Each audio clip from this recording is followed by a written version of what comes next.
Vanakkam everyone. Let us see the topic menstrual cycle of the lesson human reproduction in zoology. So a series of rhythmic cyclic change occurs in the human female reproductive tract from puberty till menopause except during the pregnancy is usually called as the menstrual cycle, which is also known as the ovarian cycle, which approximately occurs every 28 or 29 days.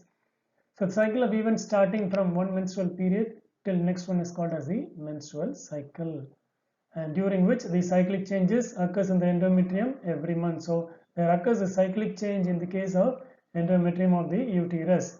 So the cyclic menstruation is an indicator of normal reproductive phase. So if the cycle occurs normally, and then the human female is said to be in a normal reproductive condition.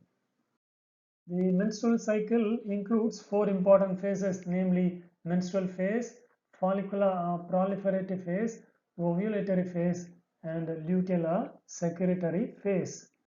The first phase is the menstrual phase. Usually the menstrual cycle starts with this menstrual phase, and the menstrual flow occurs and lasts for about 3 to 5 days. So usually the bleeding flow takes place and lasts for about 3 to 5 days. So this is brought out by the decline in the level of two hormones, namely progesterone and estrogen, which brings the breakdown of the endometrial lining of the uterus and also the blood vessels, which causes the menstrual flow. And menstruation usually occurs once when the released ovum is not fertilized. If the released ovum, if it is not fertilized, it leads to the menstruation. And absence of menstruation may be an indicator of pregnancy. So once when the menstruation doesn't occur, it indicates that the female is said to be pregnant. And sometimes it could also be due to the stress condition, a hormonal disorder, and anemia. So once when the female has some stress and due to the hormonal disorders, and once when she is anemic, the menstruation also may not occur. The second phase is nothing but the follicular or the proliferative phase. Usually this phase extends from 5th day of the cycle until the time of ovulation. So during this phase, the primary follicle, and usually this gets converted into the mature Graafian follicle. So this changes usually occurs in this stage, namely the follicular phase, and during which the endometrium regenerates through the proliferation. And these changes in the ovary and the uterus are usually brought out by the secretion of two gonadotropins, namely follicular stimulating hormone and the luteinizing hormone, which increases gradually during the follicular phase. So that during this follicular phase, the amount of these two gonadotropins, namely FSH and LH, usually gets increased, and it stimulates the follicular development and secretion of estrogen by the follicle cells. Now these follicle cells, which are covering the Graafian follicle, the follicle cells will usually secrete another hormone, what is called as estrogen. The third phase is said to be the ovulatory phase. So both LH and FS attain the peak level in the middle of the cycle, usually about the 14th day. So the amount of LH and FH will at the most in the 14th day.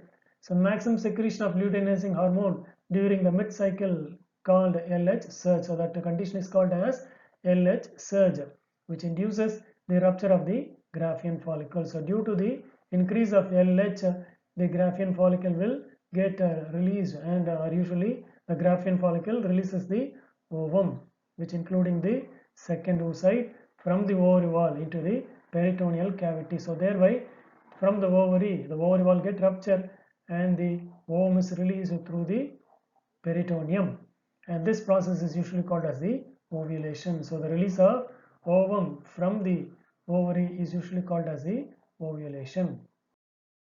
And the last phase is luteal phase or the secretory phase. So during the luteal phase, the remaining part of the Graafian follicle is transformed into a transitory endocrine gland called corpus luteum. So after the liberation of the ovum, so the remaining part of the follicular cells will act transitory as an endocrine gland, namely corpus luteum. Here it is shown in the picture. So this is nothing but the corpus luteum. So the corpus luteum secretes large amount of progesterone, which is essential for the maintenance of the endometrium. So this corpus luteum already acting as a endocrine gland which produces large amount of progesterone. So that progesterone is very essential for the maintenance of the endometrium of the uterus. So fertilization takes place, it paves way for the implantation of the fertilized ovum. So if fertilization occur, then that endometrial wall will be playing a vital role for the implantation of the zygote.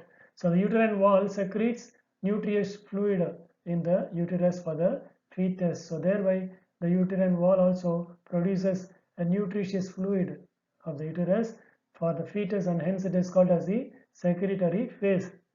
So during pregnancy, all events of menstrual cycle stops.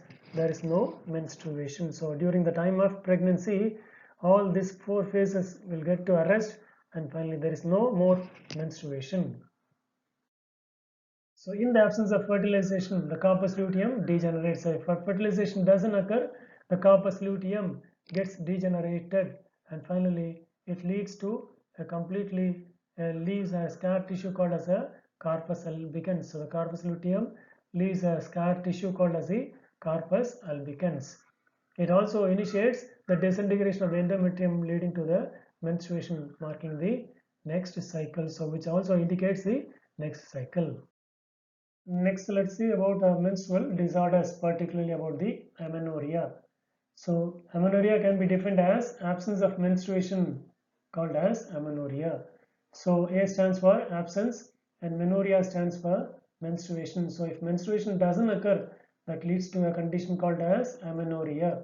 It is of two types, namely primary amenorrhea and secondary amenorrhea. So primary amenorrhea is a condition where if menarche in the sense puberty, if it does not appear till the age of 18, then it is called as primary amenorrhea.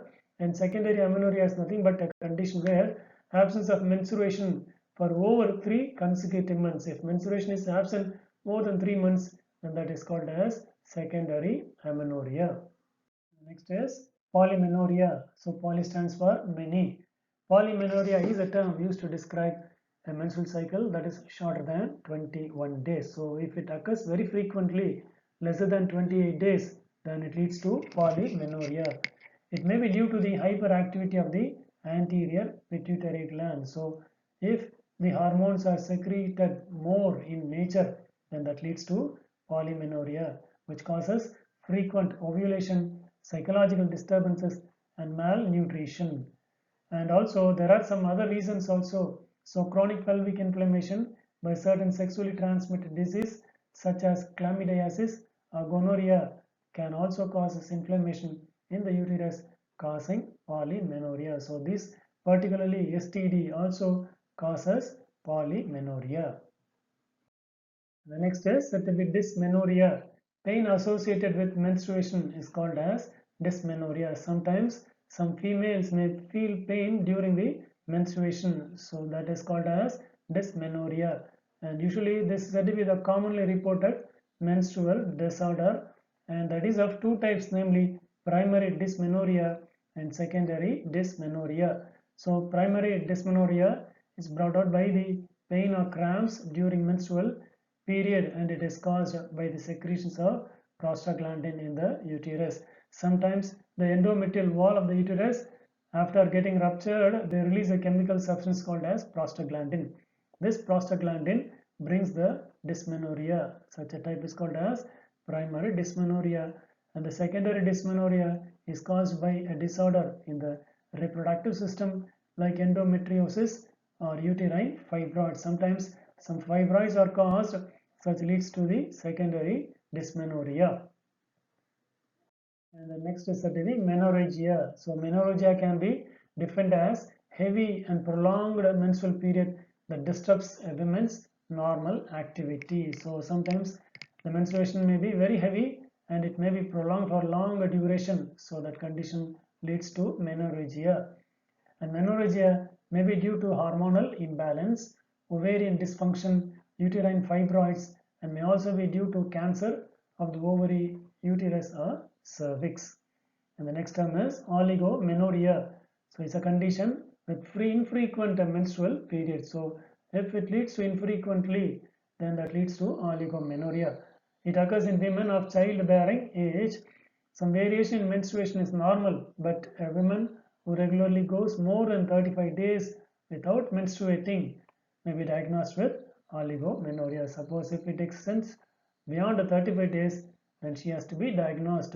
That may lead to oligomenorrhea. The next is said to be menopause. So menopause is a phase in a woman's life when ovulation and menstruation stops. So the average age of menopause is about 45 to 50 years, and it indicates the permanent cessation of primary functions of the ovaries. After that, beyond that, the ovaries completely get stopped in functioning. So with that, the menstrual cycle is getting over. Regarding the other topics, we'll see in the next videos. Thank you.